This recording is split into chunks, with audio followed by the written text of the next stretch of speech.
Hello, hello. How's everyone doing today? Um, Good morning if you're here on the West Coast. Good midday. I mean, what do you call noon? Like midday. You're 11, so that's like good late morning. Good lunch. Good. Good lunch. Yeah. Yes, yes, yes. Well, hello everyone. I know it might say community conversations above me, but don't worry.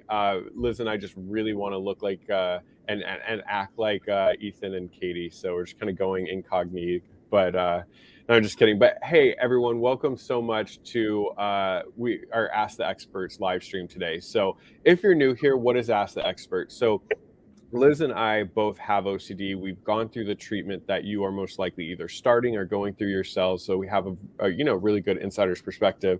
And then both of us were so passionate, we went on to get educated, licensed, and now work and treat in the field. We're also advocates. So we're coming primarily from a clinical lens to these live streams, but we also throw in a little bit of kind of like lived experience as well. And we're really here to answer your questions. So you are always so great at pre-submitting questions to us. We have a document that's always up. We're always answering your questions. We've even recorded some YouTube videos to answer those questions as well. But this live stream is really about you. It's an opportunity, if you haven't started treatment yet, to ask questions. If you're in treatment and stuck, ask questions. If there's something that you've heard about OCD treatment or the community and want to ask, that's why we're here. So Liz and I are absolutely thrilled to be here today. So make sure you take advantage of the comments. Go ahead, you could pop in any questions. You could let us know where you're from, where you're watching from, who you're here to support.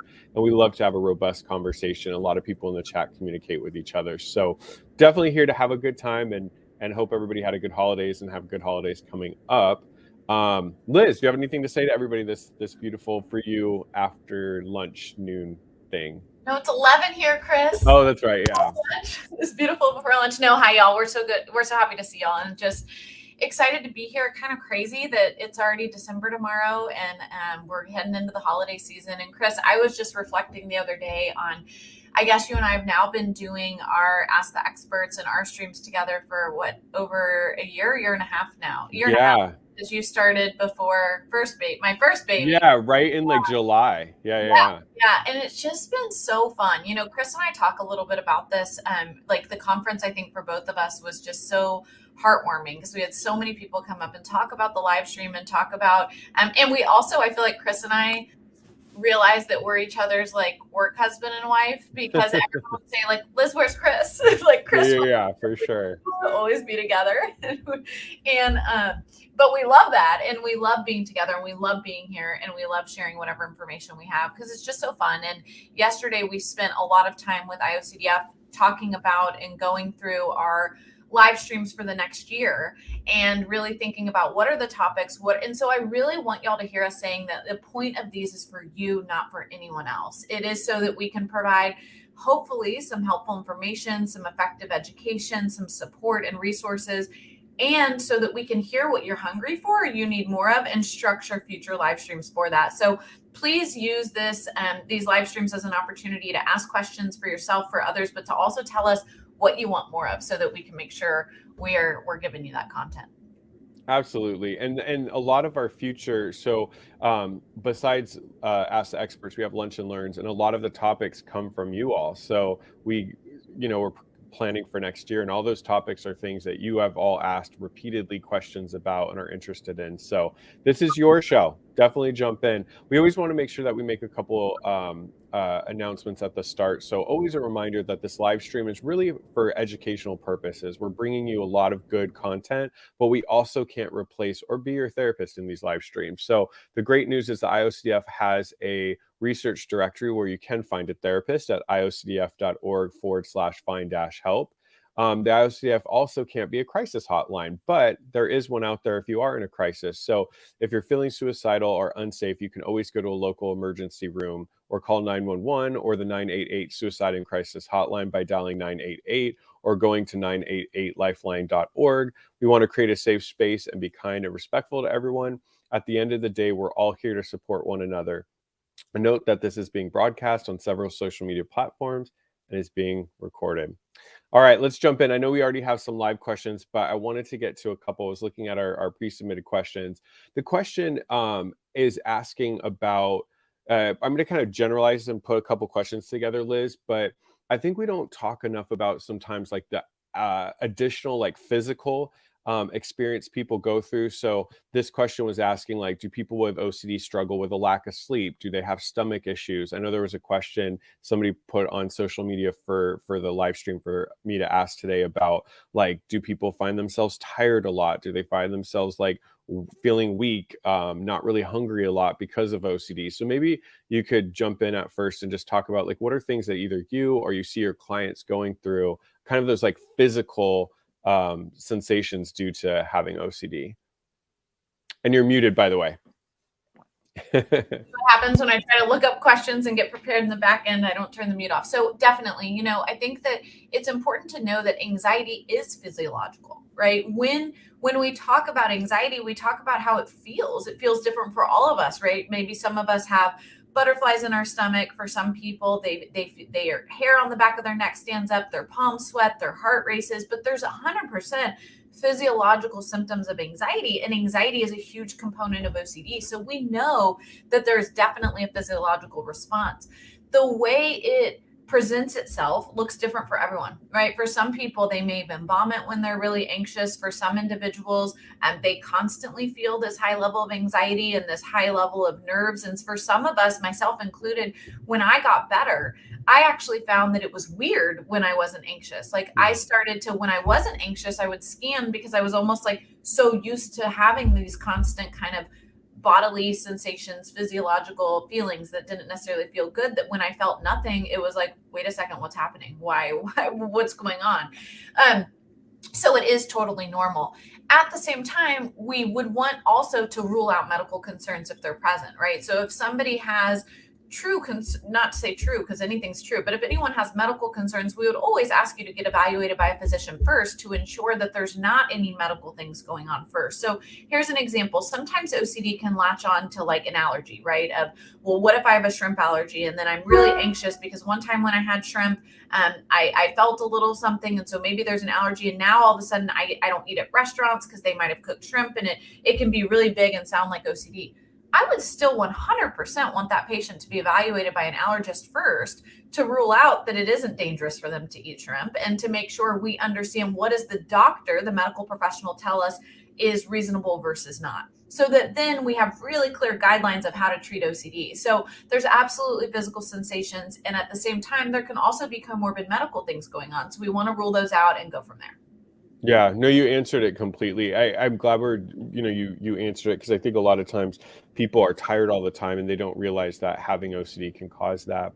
The next pre-submitted question was, did we have a lot of relapses during recovery? So I'll let you kick it off. What was that like for you?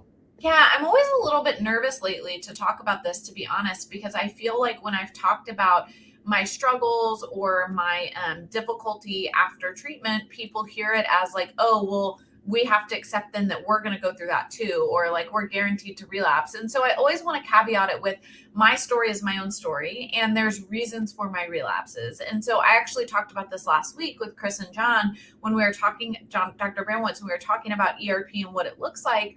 I guess it was 2 weeks ago. Sorry.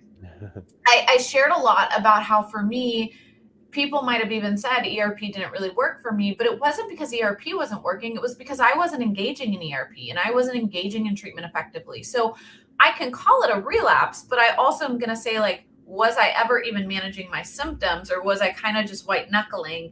And so I just want to caveat that, because I don't want to talk about, oh yeah, like I went in and out of treatment for a long time, and I don't want anyone to think that I'm saying that that's the norm and that's what you should expect. Like, you don't have to expect that. And if I would have engaged in treatment from the beginning, the way I engaged in treatment, most recently is from when I've been in recovery or been maintaining my symptoms, I would have been in a totally different place. I did, with that being said, I'm going to answer the question directly. I did relapse. So I went to treatment when I was 15. I went to inpatient treatment for about 3 months, came back home, didn't go to outpatient therapy, didn't maintain doing ERP, didn't understand what ERP as a lifestyle meant. And I kind of looked at it as like, oh, I'm doing better, I want my life back, I'm going to ignore my OCD, and little stuff crept up, and I slowly gave in. And by the time I was 17, I was back really struggling. I relapsed at that point, went back to inpatient treatment at 17. And after that, I will tell you, even when I went back to treatment, the outcomes weren't as good as the first time. And I think part of that was I wasn't super motivated. I was like really frustrated of, oh, well, if I have to do treatment forever and this is what it's always going to be like, why should I push? And it was because I wasn't understanding that you can actually achieve full freedom. You don't have to just achieve functioning. And for a long time, what I understood about treatment was, oh, treatment means I get to a place where I can function. And that's what my goal is. And that's what I have to be okay with. And so functioning is like you're still struggling while functioning. Where now I actually know that you can get to a place of freedom where you legitimately don't have to be overcome or struggling with OCD and anxiety. And that's a really different place to be. So yes, I've definitely had relapses. I've learned from all of them, and they've certainly got me to where I am today. I think too, to add to it, a lot of times I like to use language. There's differences between like relapses and lapse and slip ups too, because I think a lot of times people will call everything a relapse. I mean, you obviously were talking about relapses, but also just kind of for a general, a lot of times people will worry about just general like lapses. I had a hard day. Oh my God, am I relapsing? It's like, no, I mean, there's a really good image that we see in a lot of recovery books where it's like everybody thinks recovery is like this, but it's really like this at times. So there's going to be those ups and downs. It was a conversation that I had.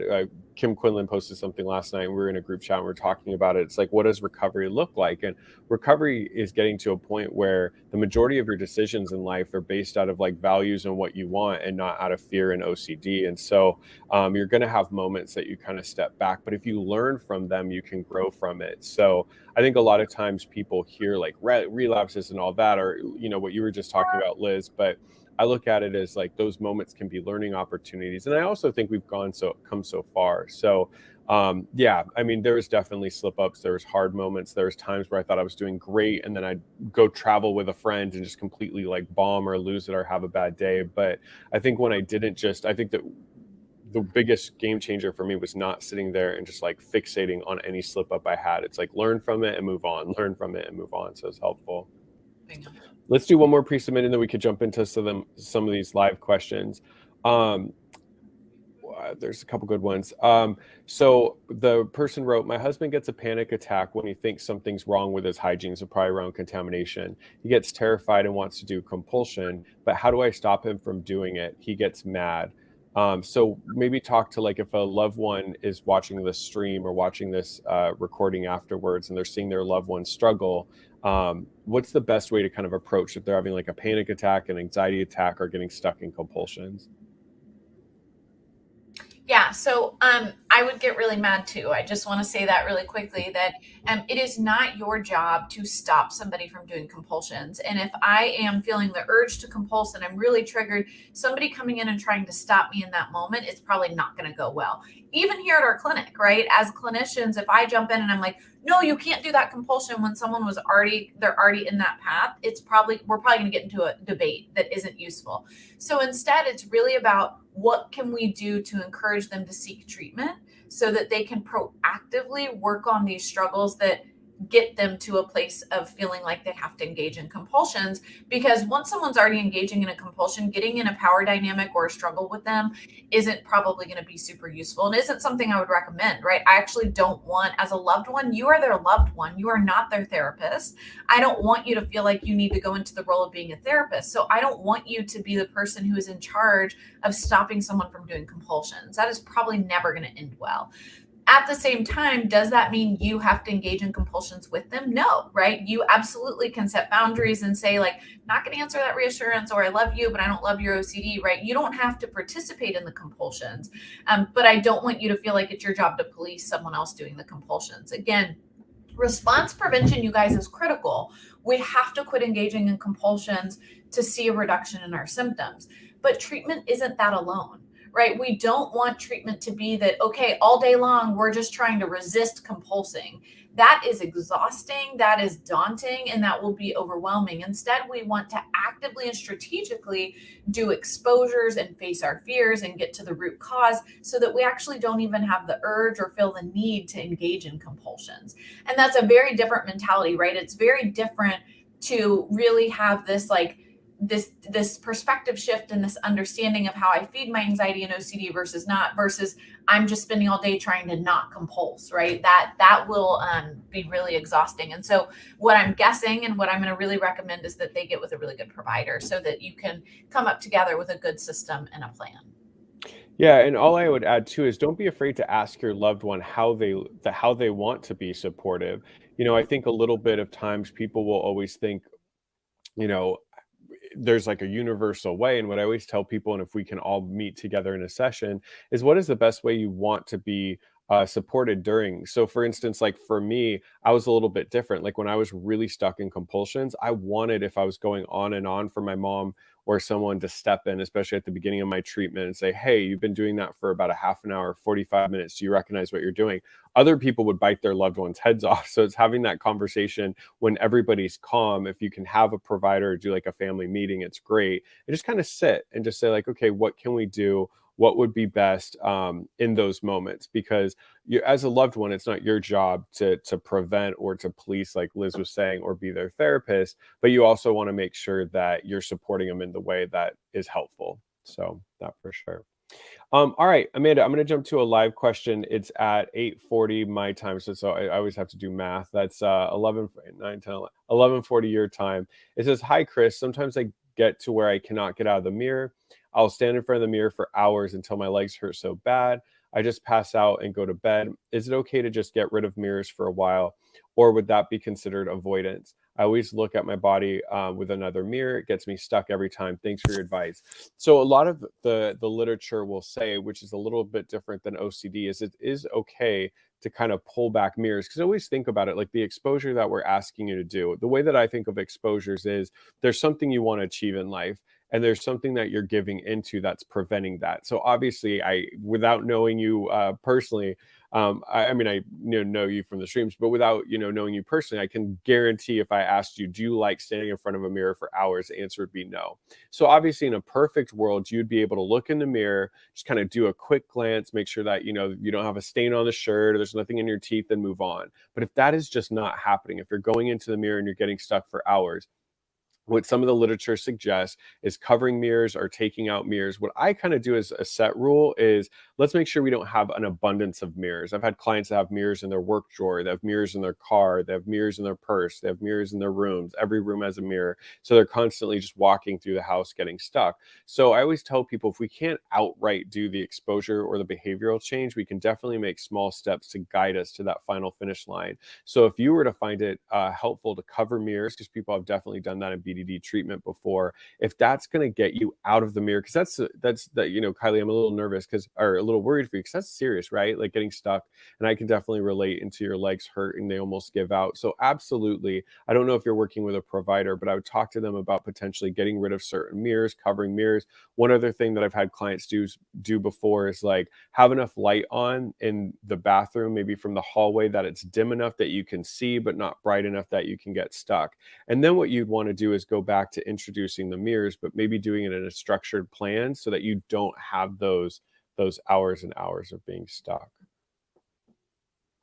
I want to add on to that really quick, and not necessarily for BDD, but in general, right? A lot of times I think it's important that we get really worried about like, is this avoidance? And so I find a lot of patients getting triggered by like, okay, well, like I went and distracted myself, or I went and did this thing instead. Is it avoidance? And so what I want you to think about is what is the function?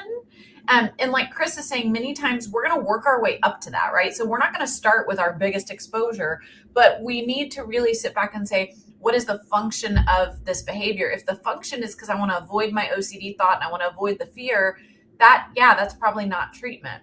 But sometimes it's still useful early on. So an example, sometimes we'll do what's called like rumination disruption, where maybe somebody's like counting backwards from sevens, starting at 1,076 and going 1,000, okay, 1,076, 1,006, 69, et cetera, and counting down. That is a distraction technique. That can be useful if you are really struggling with OCD, you can't get out of rumination, and you need to pull yourself out of rumination to get dressed and get to work for the day. That is not treatment. But it is important to notice that could be useful early on in treatment, right? So early on, we might try to like disrupt your rumination and get you back to doing things and start to do things differently. But that is not a long-term treatment strategy. The reason why is because long-term, I need us to address at the core why you even have the urge to ruminate. Because I want the urge to ruminate to be addressed. after good treatment, we shouldn't be triggered when we have the urge to ruminate. We should be able to kind of laugh at it or brush it off. And so it's really important to recognize that sometimes things are okay as a bridge to treatment, right? We even enabling, like we do that sometimes to get us to treatment or to get to certain places, but it's not the long-term treatment goal, but we work our way up to it. So try also not to look at things as black and white, but instead to also say, okay, what at the end of the day, when I'm sitting back thinking, right, what function does this behavior serve? Yeah, and you made a good point, and I hope people hear that. Is I think sometimes because we have that such a black or white nature with BDD, with OCD and related disorders, we get to that point where we really, really, really think that, okay, if I do the exposure, it has to be to this way, right? Like if we can only do it in this manner, we can't do it in steps. But what I find for a lot of people is that's how they get better. Another example in OCD is if somebody cannot open door handles, I'm not going to stand there as a therapist and like bully them into opening door handles. We might do it where it's like, okay, let's use your sleeve or let's use a tissue to open it. And that might be the first time they've opened a door in 3 years. So we want to celebrate that success and just recognize that that's a step on the journey, because somebody will find it easier from going from like a tissue on a door handle to a door handle versus never opening door handles for 3 years to opening door handles. So I always tell people what I love about this treatment is it gives you an opportunity to be flexible and meet the client where they're at. So that's what we want to make sure we do. All right, the next live question came at 11:48 your time, Amanda. It says, my father is a covert narcissist, so I'm sorry about that. The willpower to disobey obsessions and compulsive behavior gets subdued due to him. How to fight it out when OCD, when my father has narcissistic personality disorder. They would love us to do a talk about like how narcissistic abuse may impact the development of OCD. So what I'll sum this question up is like, let's say you have a loved one that has their own mental health issues. So obviously in this case, it's narcissistic personality disorder. And because I have this a lot, even if it's not NPD, but just like a family member who either their own OCD, their own stuff is just absolutely destroying your treatment. Like, how do you fight and work through the program while kind of navigating that, especially if you live at home? Yeah, this is such a great question. And this is actually one of the reasons why IOCDF and people like Chris are family to me. Is one of the things that I've learned over the years of treatment is that you have to form your own community and you have to form your own kind of treatment family, so to say, because sometimes our family members with the best intentions, may not be capable of supporting us in ways that's effective, ways that's useful, and sometimes it's destructive. And when that's the case, we have to be able to say, what boundaries can we set to protect ourselves and our mental health? And what can we do to make sure we are still being able to get the outcomes that we deserve from our treatment course? And so what I really want us to think about is, how can we create our own community, our own treatment team, our own treatment group, whatever it might be, but there's so many people through IOCDF that I have gotten so close to that over the years, I might actually call them first over a family member, even though I love my family members. But these are individuals who know how to support me in helpful ways and who have different background and experience. And so my biggest piece of advice is, number one, I want you to work with your clinician on how to set healthy boundaries. That is the most important thing. Boundaries are so hard for us to set, but they are so critical for our own mental health and well-being in everything in life, but especially in this case when it comes to advocating for the treatment needs that you have. And then the second piece is, I want you to think about how you can build your own community and a community that can support your OCD journey in a healthy way versus continuing to try to hope that somebody who may not be capable of supporting it can be the person that can. And so I want you to think about support groups, IOCDF community events, the community conversations, which this is not, but there is one every Tuesday evening at 7 p.m. Eastern time, right? Think about all those different ways you can build your own community outside of your nuclear unit. Yeah, absolutely. And what is so difficult is, especially if well, first of all, it's a parent. So obviously that's super difficult because, you can't just kind of like choose your parents, right? So you're stuck in that. But I think everything Liz said, the only thing I'd have to add to that is sometimes we've got to figure out a way to create extremely healthy boundaries where we can prioritize our treatment and not I think of it as like a boat, right? We can't let the water get into the boat and sink it. So if you're living with your father who has narcissistic personality disorder, that's gonna be really tough. So, reducing engagement with him, interacting with him only when needed, but The other thing I would say is, unless you have to do your exposure therapy at home, do it somewhere else. So you don't even have to be around him. If it's getting to the point that it's so overt that it prevents you from getting better, not because you're avoiding or doing compulsions, but simply just because you can't get better, you can't focus on things because of his interaction in the home, I'd suggest to do it elsewhere. I've had clients, plenty of clients, where like their parents have OCD and they'll be doing their exposures, and their parents come in, let's say it's contamination, and say, don't do that, you're getting the house dirty. And then they're confused. Well, should I listen to my therapist or listen to my mom with OCD? So I'll have the client maybe do exposures in the room, or kind of go out and do exposures outside publicly, not around their family, so they can really do the treatment and move past that. So Captain Cass at 11:55. What I'm going to do is I'm going to take your questions. So Liz and I talked about, I believe, not next month, but I believe January, we're going to get a psychiatrist on and do a big psychiatrist one. Actually, sometimes when you see Liz and I type, it's because we have this whole backlog of questions. I was kind of putting all the medication questions together. So I don't want to necessarily answer this just because I'm not a psychiatrist. I would ask your psychiatrist if you have one. But what we're going to do is we're going to have a psychiatrist on. So I don't ever want people to think we're like dumping off questions and don't find it valuable. It's just, in our field, there's people with different expertise, specialty, scope of practice. And what we want to make sure to do is, instead of Liz and I answering that question, when we aren't prescribing medications and reading up on the latest drug trials, we can get somebody. And that's what's great about the IOCDF. They have such a great resource list of so many different people that want to help. Go to iocdf.org and learn more about medication. I will say that SSRIs are known to effectively treat OCD, of course, in combination with behavioral therapy. So it's not just a placebo effect that we're hoping for across the board. So I feel like I can answer that, but more details about it and what SSRI is good for you, that's different. And that's something that a specific psychiatrist should answer. What I also want to say, Amanda, if you don't mind just taking a note, let's also make sure we do a Ask the Experts, Chris, sometime. It'll probably be next year, on OCD and personality disorders, but we can talk about both comorbidities, but then also family members with personality disorders or friends, and how you can manage that and what it's like to set boundaries and be assertive when we know that can be really triggering for individuals with OCD. But I loved that question. So I think that would be good for us to address.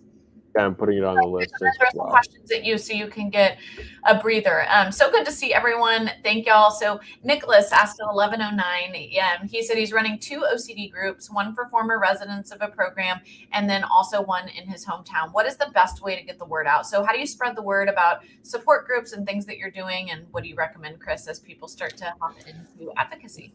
Yeah, absolutely. First of all, thank you so much for running support groups. I think there needs to be more and more. I run 3 support groups. 2 are weekly. So I run a Tuesday night support group for adults, Wednesday for young adults, and then we run a family and loved one support group. The way we got the word out, because our family and loved one support group, we're going to have to up our Zoom, because we're getting about the last one we had 100 families and we couldn't let people in, so we have to update it. And I think the way we got the word out is that one's like a free general group, and we really just went to different providers in the area and different therapists that we knew and said, hey, we run this group. We've had Liz and her family on. Like, we really try to get people in the industry, in the field, that are well known, that are giving great messaging and support, and get them, and just kind of got it out to different clinicians. So what I would say, the first thing is see if there's therapists in the area. I'm not sure if you're doing it virtually or if in person, but I would contact different clinicians, because a lot of clinicians can't provide support groups and they feel bad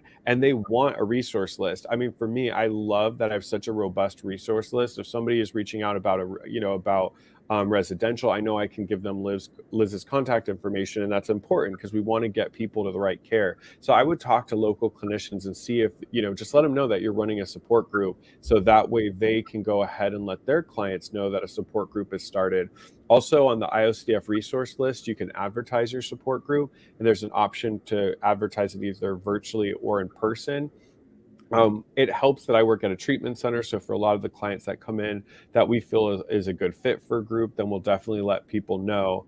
But I would say the biggest thing is the IOCDF directory. But I think, there's definitely been people that have started groups that have gone to different clinicians in their area, and the clinicians will sort of refer. I always do a lot of grassroots work when I started a support group. And so what I would do is just look up in my zip code from IOCDF, we go to find help, and then look up who are all the providers and email them the flyer and just let them know that, hey, the support group is up and running. Would love for you to share it with any of your patients that you think would benefit, or do you mind posting it in your lobby or something like that?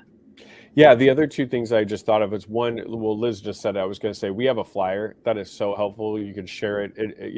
The other thing is see if you have a local affiliate. So, like on OCD SoCal, our website, any Southern California clinicians that are running either like a free group or like extremely low cost, we have on our website just to give people some options. Yeah. Yeah, reach out to the affiliates. So if you go to iocdf.org, I think it's just /affiliates. Make sure you contact your local affiliate. The other thing, like I said, is because of virtual or in person, I'm not sure. Did they say if it was in person or virtual? In person.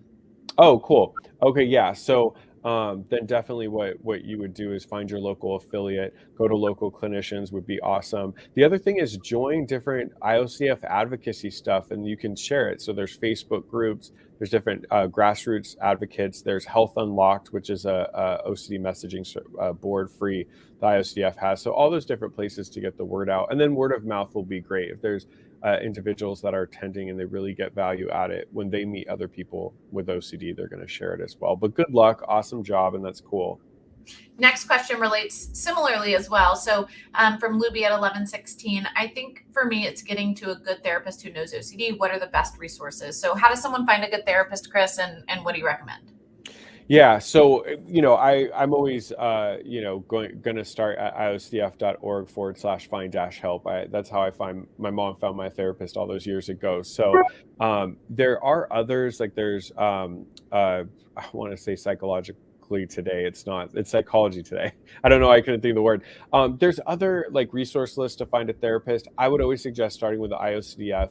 Then what you want to do is that's the first stop. But because the IOCDF is a nonprofit, they can't thoroughly go in and vet every single person that put on. The good thing is typically when you look at that list, most of the people are on there are people I recognize from conferences and stuff. So once you go to that resource list, the second thing that you would want to do is you want to just kind of look at maybe the top 5 or 10 clinicians in your area and look at their posting. Are the majority of their clients, 60, maybe 70% plus OCD and related disorders, have they gotten any evidence-based training? So the BTTI is a really great training source that the IOCF provides. Have they worked at McLean? Have they worked at Rod? Have they worked at like a center and got their training that way? Have they been in the field long enough? Are they going to conferences, speaking at conferences, et cetera? So a lot of that information is going to be on their website, et cetera.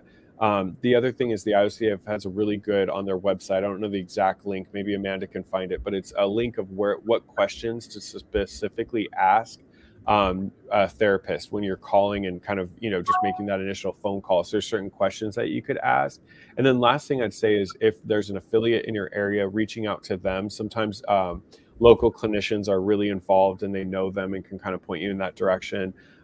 Is another way that you could find someone for sure. Is there anything I missed? I think that's it. The other thing is think about, BTTI certification, but just pick up the phone and call them. And I always ask 2 quick questions. I say, do you treat OCD? And if they say yes, I say, if they say no, I hang up. But if they say yes, I say, what type of treatment do you use? And if on their own they don't mention ERP, I typically would want to say thank you and hang up just because. But I also know sometimes the assistants who pick up the phones don't know all the things that the provider treats, and so look them up and see what's their specialty, what's their background. If they don't mention ERP and ERP training on their own in their bio for OCD treatment, I would probably keep looking. Yeah, you made a really good point. A lot of times people reach out to me and just ask me because they're not from the area and they see me and they're like, Chris, I'm not in your state. Do you have any recommendations? And I'll look it up. And a lot of it's a phenomenon out here in Southern California. There's a lot of, we have the most substance abuse treatment centers in the nation in Orange County where I work. And a lot of them want to just treat everything. And so they'll have OCD on their website. And then because they're a residential, I'll have people reach out and say, hey, I need residential level care. This center says they treat OCD. I'll click, nothing about ERP, not even CBT, never recognize the therapist. So that's the other kind of trap. If you find a center that says that they treat addiction, trauma, couples relationship, and then OCD is this little tiny thing, ask them how many clients a day are being treated from OCD. I've called some of those centers and they're like, oh, we get about 1 to 2 a year. And it's like, okay, run from a center like that. Yeah, so. I know. I called one a week ago because somebody wanted a residential and was adamant California, and they found this place and it was mainly residential for substance use, and I called them about their OCD. They're like, we get about 1 or 2 a year. We have this person that we call that sometimes comes and helps us out with OCD clients, and I'm just like, oh my god, no. So don't do that. Saying you treat that. Yeah. Okay. Anyways, it's an ethical dilemma. Chris and I could do a whole live stream on it. So. Right.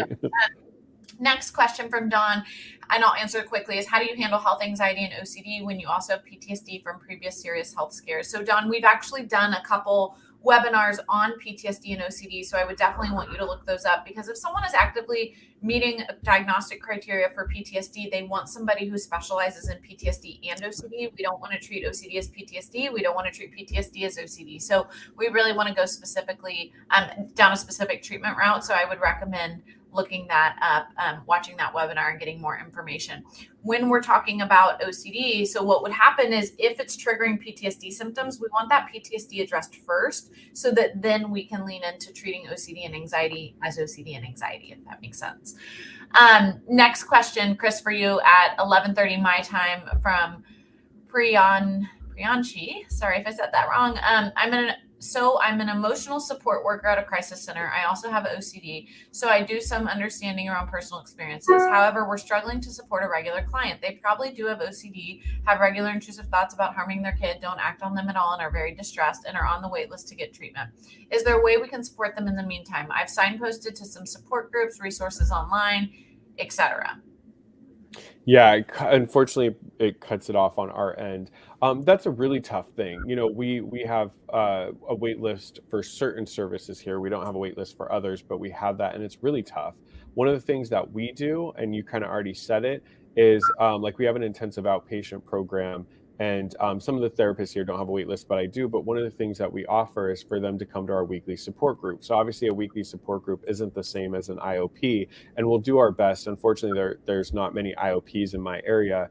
But we'll do their best to have them come to groups, so at least they're getting some consistent care. So absolutely, what you want to do if somebody's on a wait list is first is see if there's any other providers in the area potentially that can see them. You know, I think that's what's great about our field. It's, you know, most of us are in it for ethical reasons. So if we have a long wait list for something, and I know that there's a center around here that I trust and I know, and somebody could see them right away, we're always going to refer out, because we want that person to get care ASAP versus being on our wait list. Sometimes what we'll do is we'll have them go do individual care if we have a wait list and then come back. But you're doing the right thing, making sure that they can, if you've already done that, there's no other treatment centers around that don't have a wait list or somebody that can see them right away. Get them linked in with a support group. See if you could see them on a lower level of care until you can get them in for care. Have them come to live streams like this. Have them go to any kind of affiliate events. You want to get them involved as much as they can. But I mean, you can speak on it probably, Liz. I mean, especially during the pandemic, that's been a crisis for most therapists and treatment centers, is that wait list, because so many people with virtual could start accessing care. So many people were struggling. Certain like state lines laws were dropped for a while, and so many people got packed, and I think we all kind of struggled with this and felt guilty about it. Yeah, it's so tough, and we still see it right across the board.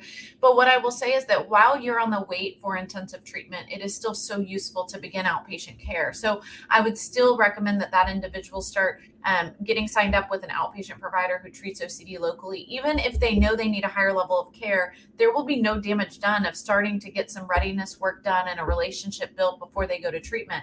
Remember, after treatment, they're going to want to return back to outpatient care. So if they've already got an established relationship of someone they've kind of been working with, that process can be much smoother and easier.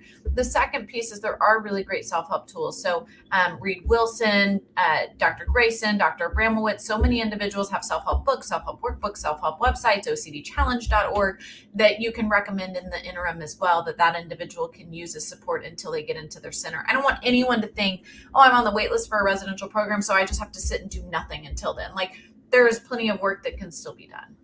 Yeah, and I was going to say, in my own care, for me, that's what happened. I was on the wait list for UCLA's intensive program because I was a severe case. I can't remember exactly my Y-box score, but I think at the time it was in the mid to high 30s. And I needed that, but they at the time I think had like a year waiting list, and I was like severe, couldn't function. So that's what happened for me. Is my therapist saw me on an outpatient basis, luckily my young self did the work and I was able to get better at that level. It took me a long time. It was about, a couple years of treatment. But Liz is right. I mean, if I would have just sat there waiting on the waiting list, that would have been a year of getting worse. Yeah. Liz, can I ask you this question? Because this is the conversation literally Kim Quinlan and I were having last night. So it's from L. Allen at 24 your time. I think there's a really great movement that you've been doing. It's the question says, can you talk about recovering completely from OCD? And there was a really good one thing that you've been pushing for all the advocates to make sure in our messaging is like, we don't want to tell people you're going to suffer, you're going to suffer, you're going to suffer. And we get very defensive if people are like, drink the celery juice for a cure. So I think that the messaging has to be somewhere in the middle. So when somebody asks you like, can you recover completely from OCD? Like, how do you answer that in a way that's uplifting but honest? So I think Shannon Shai actually answered this in a webinar in a way that I loved so much that I used myself. Is he said, call it a cure, call it recovery, whatever you want, but I'm at a place in my life where I have zero fear of anything OCD throws at me. And I thought that was just such a great way. It really resonated with me of like, oh yeah, like that's what recovery is, right? I can't guarantee OCD is never going to try to throw something at me. And there might even be times that it derails me a little or it sticks. But I am at a place in my life, and everyone can get to a place in their life where you're willing to talk about any random intrusive thoughts, you're willing to deal with any of it, and you're not afraid of anything OCD throws at you because you know that like, I'll know how to handle that. And kind of you have this mentality of like, bring it on, compared to, okay, I can function, but I just really hope I don't accidentally see a news clip on this, or I hope I don't have to think about this, or I hope I never have to address that sexual intrusive thought again. That is like, hey, I'm just putting OCD on the back burner, and pretty soon it's going to be on fire, right? It's going to come back up. And so I want us to think about it from that perspective. I believe wholeheartedly today that you can have freedom from your OCD. And I talk a lot, right? My slogan, everyone hears me say all the time that y'all are sick of, is we are fighting for freedom, not functioning. I think for many years, I didn't believe that. I believed that the best I was going to get was being able to function. That like, oh, if I could hold a job or if I could go to college despite really severe OCD, that was me winning. I thought that was what I was fighting for. And I absolutely believe and know and have a million examples of living proof of different individuals, not just myself, that you actually can get to a place where you're not just totally and fully functioning, but you have total freedom. Your OCD doesn't impact your daily life. It doesn't really come up. And that is really amazing and beautiful. So yes, I absolutely believe it can happen, but it takes work. But again, remember, having a thought or having anxiety doesn't mean we have OCD. So even if you're in recovery, that doesn't mean I can guarantee you're never going to feel anxious again, or you're never going to have a thought again. Even the thought process of like, oh, that's what I need to get to, that's probably a bit of perfectionism OCD and still holding on to OCD, right? It's the overall message is like, I've totally changed my relationship with anxiety and OCD and the impact it'll have in my life. And I'm not afraid of anything it throws at me. That to me is recovery, right? We know what to do. We have no fear. And even if it catches us a little, we're not going to get stuck on whether it's black and white. We're going to recalibrate and move forward.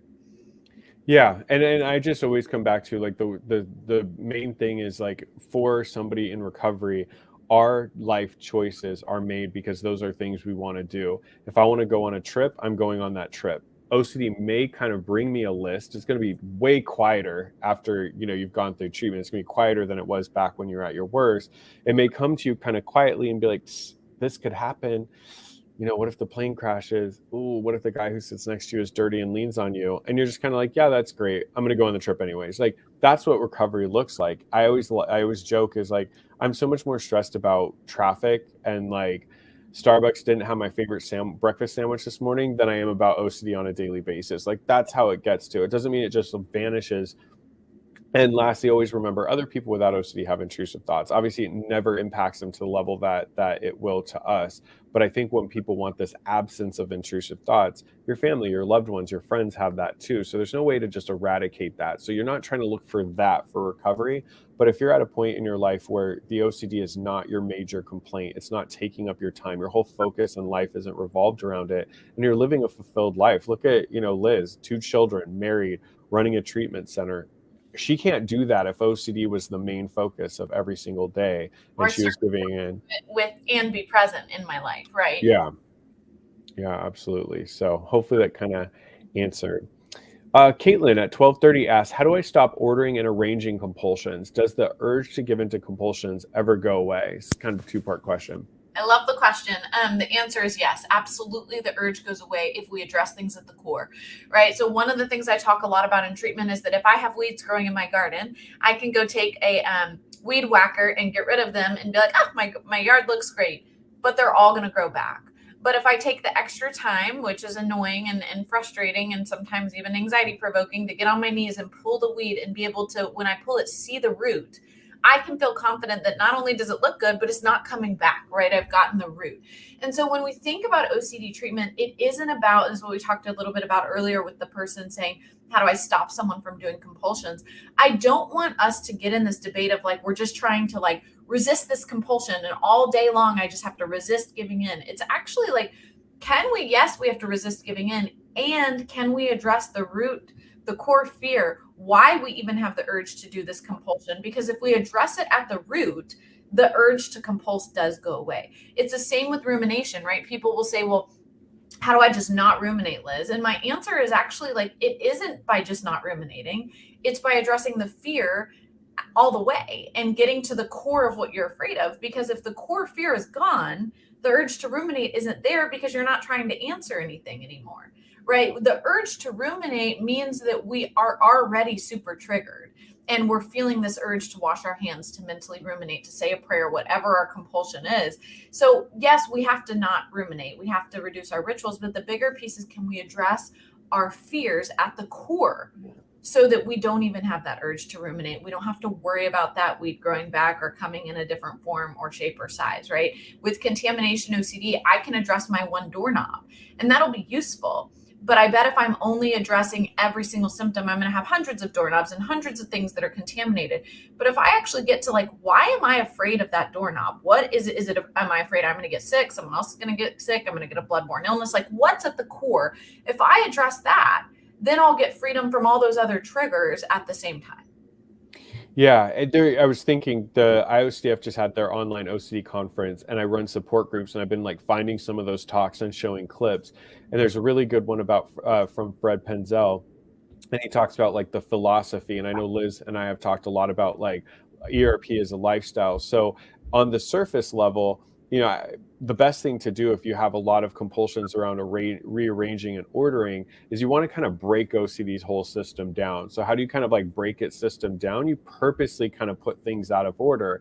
And once again, you're doing that not to torture yourself. You're doing that to learn. It's to show yourself, look, when I mess things up and they're not in perfect arrangement, nothing really, happened. My brain was kind of creating this whole like doom and gloom story, and it allows you kind of expand that comfort zone, right? And then what Liz is saying, bringing up the philosophy as a lifestyle is like getting to a point where you kind of just do that everywhere. You just get really, really good at sort of like quote unquote messing things up. But then what Liz is saying is there's something underneath. There's something that you really, really fear. There's a core fear you want to address. And Liz and I can both say that the urges do go away. Clients will say that all the time. They're like, man, ERP works. Like after a couple of weeks, I just don't even have the urge anymore to do that. And then you learn from that and realize like, look, OCD, if I just face it, man, the urge is going to fade. So it works. Next question is, my 17-year-old son has had severe OCD for almost 1 year, and he has contamination OCD. We have support for his OCD in LA, and he has a psychiatrist. What other help can we get him? Yeah, so I know the OCD Center. OCD Los Angeles, yeah. Yeah, I think it's probably OCD Center of Los Angeles. That's where I went to treatment years ago. So shout out to them. Good treatment center. I would say, yeah. So besides having a therapist, which is great, and a psychiatrist, which is great, a couple other things you could do is, do you feel like he would benefit from a support group?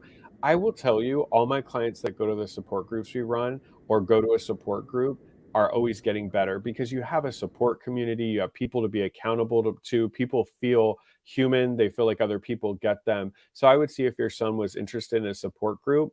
I think the OCD Center of LA has support groups. So I would check in with them. But finding a support group would be really, really great. I think additionally, like I'm vice president of OCD Southern California. We have an affiliate here. So if you go to iocdf.org/affiliates, get involved in OCD SoCal. We're having an in-person holiday event from 4 to 7 on December 10th. Register for that. Come out. You'll meet people. We're doing stuff for teens. The affiliate has different speaker series, events like that he can definitely be a part of. If he's more into like virtual things, I know there's like Facebook groups. There's also the young adult under Kyle King. There's a bunch of young adult activities through the IOCDF. There's twice a month meetups that people can do virtually. There's different events at the in-person conference. So if you're interested in that, I don't know exactly the landing page on the IOCDF. Maybe Amanda could put it in the chat. But if you go to the IOCDF website and you look at special interest groups, so I usually just type in IOCDF and then SIG, special interest groups, you'll see the young adult special interest group, and there's a place to get on an email serve, and then your son can go to that twice a month. So I definitely would say that those are some major things. Anything else you could think of on top of that? Oh, you're muted. See what just keeps happening? You've got it. That's great. Next question. I want to get to the last couple from Donna at 11:39 my time. Are there some people that ERP makes them worse? I mean, long run, not initially. Could ACT be a better way for those individuals? Yeah, I think when we look at, so Liz and I have talked about this a lot. So there is a very, like, I don't want to call it archaic or old school way of doing ERP, but I think I see it a lot in therapists that don't work with a lot of clients with OCD. They maybe get some general OCD training. And when I've talked to clients or they've come to work with me and I've asked them, what did your ERP look like? They'll tell me they did maybe like half a session on education, and then, made a hierarchy. And like by the second session, if they had scrupulosity, they were asked to no longer pray. And it's just like, whoa, that's like 3 months of treatment slammed into 2 sessions. And so I think sometimes what ERP can be done incorrectly by some is thinking of it as like a fear factor torture tool instead of slowing down and having you learn through ERP and doing it systematically. I don't see people get worse from ERP unless it's done improperly. So what is ACT, acceptance and commitment therapy? It isn't a standalone treatment for OCD, but it's something found very effective if you combined it with ERP. What I find for a lot of people is it gives a framework that is much more digestible for some people if they've had a poor experience with a untrained clinician on ERP, or if ERP just has felt scary. So an example of how you would approach an ACT exposure, one of the big ones I get all the time with clients with pedophilia OCD, is they might have worked with a previous clinician that just had them look at pictures of kids in bathing suits and like said out loud, like, I might be a pedophile, I might be a pedophile. I would never put my client through that. I don't find that effective. But let's say they have a niece that they love and lives 2 minutes away and they haven't seen that niece in forever. I'm going to use an ACT framework and say, okay, what is the value of your life? Is being an aunt important to you? And if the person says yes, it's like, what are some small steps we can take to get you closer and closer to hanging out and having a fun activity with your niece and having her on your lap and you guys taking pictures together and you guys doing like nails and putting on fun hats and like going to the park together. And somebody can see that it's not like, oh, I have to do this exposure. It's more so I get to regain myself back into real life. And I'm committed to that despite the thoughts and feelings that may come up. So I think for some people, the ACT framework really helps them understand the motivation and the purpose behind ERP. Totally. And, I think the one thing I'll say too is just to remember that ACT is not an evidence-based intervention for OCD. ACT and ERP is. And so ACT sometimes can help people get people ready, or it's integrated in to make it softer, like Chris is talking about, but ERP is really the evidence-based treatment. And so if you're finding or you're worried that ERP is making them worse, talk to the provider about that, be open about that, talk about the concerns. And also potentially it would be really great to think about having them consider another provider if it's not working and if it's not the right fit. I was going to say with Caitlin's question at 12:50, how do people deal with ERP if their compulsions don't have like a core fear behind it? It's more so just like, feels right discomfort. This is a great question. So that is the core fear, right?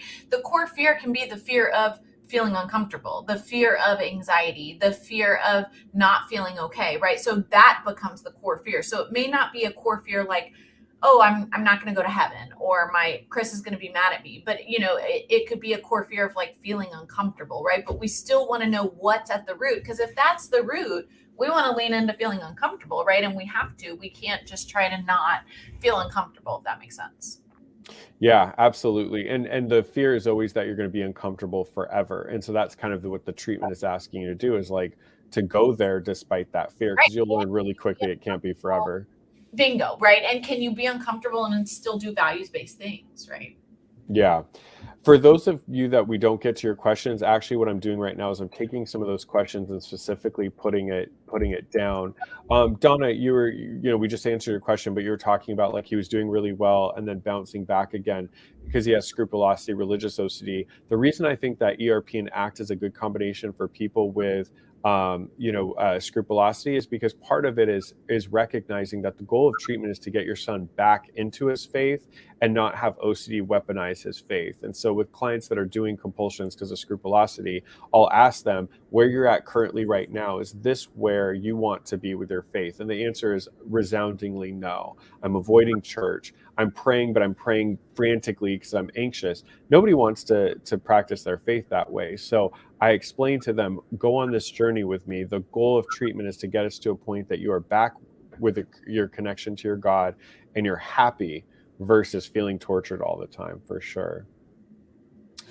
I'm looking at the time. Yeah, we have time left, so why don't we we'll kind of wrap up, but why don't we end with just kind of quickly, Chris, because I think that's a good question, is about what exposures to do with scrupulosity. What I would love for you to talk about quickly is just kind of like, how do you start with exposures? Because it's not as much about scrupulosity. We can use that as an example, but it's really about like, what do you start with? What do you do? What makes sense? What doesn't make sense? But let's, I want to plug something quickly. All of you, please go and watch. I can't remember. I don't know, Chris, if you remember what it was called, but the webinar we did with Lauren Wadsworth on I think it's called Justice-Based ERP, if you look that up in YouTube. But really, we talk a lot about how the ERP that you're doing should align with your values. It should not be something that goes against your values, right? I'm not going to ask you to go use a Ouija board if you're like, OCD or not, I would never use a Ouija board. Like, okay, then we're not going to do that as an exposure. But you might say, like, however, I do want to be able to shop at Target, which might sell a Ouija board, and I don't want to avoid the whole store. So that's a values-based exposure, because it's important for me to be able to go shopping at a store I used to love, but not go to that degree, if that makes sense. But Chris, any thoughts you have? Yeah, you answered. I put the link in the chat, so hopefully, Amanda, you could put it there. But that was what the whole point of our talk was: how do you respect somebody's faith and get them better from OCD? So when I work with a client, let's say I'm working with a Christian client, like I wouldn't say like, hey, like let's take Bibles and just start burning them. I don't think you need to do that for ERP, and I don't think it's necessarily helpful. What I usually like to start with all my clients, and so in scrupulosity as well, is ask them, where do you want to be and what are you doing right now? Because what they're doing right now is going to give me a lot of information. I'm going to see a plethora of compulsions. So I'm praying 30 minutes 3 times a day. I'm avoiding church. I don't go to church because it really, really freaks me out. So what I'll start to do with that is like take some of the things that you are avoiding and turn that into the exposure. Once again, we've been talking all live stream about doing it in steps. So examples of certain exposures I've done with clients around scrupulosity is like, if a client is avoiding church, but they want to get back into church, we might just go to the parking lot of a church and sit there. Now they might try to be monitoring their thoughts, and I have to only have good thoughts because I'm on property of church. And what I'm going to say is like, we can't monitor our thoughts because that's a huge mental compulsion, a mental act. Let's just let the thoughts fly. Whatever comes up, we're not going to judge them. We're not going to put weight on them, but we're going to sit here and we're going to talk about why it's important for you to be back on church. I've had clients that won't wear their cross because if they have a bad thought wearing their cross, it's like, wear that cross, put that cross back on. So I usually like to start there. And then I ask them, based on their values, like what are certain things that you want to do? So I'll have clients that won't watch certain shows because they're like, oh, there's nudity in it and it's against my religion. Meanwhile, their family's in the same religion watching those shows. I was thinking of Game of Thrones when I said that. Their family's watching it, but they won't watch it because God might punish them. Once again, OCD is weaponizing your faith and not enhancing your life. If you genuinely as a person don't want to watch Game of Thrones or shows with nudity because that's your value and it has nothing to do with OCD, awesome. I'm not going to ever force a client to do it. If you want to watch the show, but you're not watching the show because you're afraid that, okay, God will judge me, and nobody in your faith or your family has said that, it's strictly self-imposed and OCD based, then we would go and watch the show. So that's how I navigate it to make sure nobody feels that their faith is ever being compromised. 100%. So, and Chris, I think at the next Ask the Experts, it'd be good for us to talk a little bit. And we actually talked about this yesterday too for our next live stream. So just kind of going back to the basics of like, what does ERP look like? And Chris and I can do some case examples and talk through, certain subtypes, but like, what should you expect? What would make sense? What wouldn't be things that would make sense? I have 3 rules for exposures, and I'll leave you with those as we hop off today. Number 1, an exposure should never be a surprise. It should never be something that you come into my office and I just throw something contaminated at you, or I just tell you you're doing it. It should be something we've talked about, we agreed upon. Number 2, I should always be willing to do an exposure with you. So the first exposures I'm going to do together. We're going to build rapport. We're going to do that together. I'm going to sit on the floor with you. I'm going to eat that thing with you, whatever it might be. Number 3, I should never ask you to do an exposure I wouldn't be willing to do. So if someone without OCD, one of your family members or friends, would not do the exposure, would not be comfortable, we should think twice about it. It should never be dangerous. It should never be risky. Your OCD is going to make you feel like it's dangerous or risky, but that's very different than real life. Thank you guys so much. As always, it's great to see y'all. We love you guys. Chris, I love being back on together, and we will see everybody next week for our next Ask the Experts, which will be the first one in December, which is crazy to think we only have a couple more in 2022. Yeah, my final thought is just, I'm frantically, any question we didn't get to, I'm copying and pasting in our pre-submitted question chat. Come back next Wednesday, same time, and we'll answer those questions. Fight OCD. It sucks. We don't want to have OCD, so definitely do your work. And thank you as always. We are only here because you join us each Wednesday at 9 a.m. Pacific, 12 noon. Have a great rest of your day, and happy last day of November, which is insane to think. So wild. Thanks, y'all. Bye. Take care. IOCF.org, your source for everything OCD related. Take care.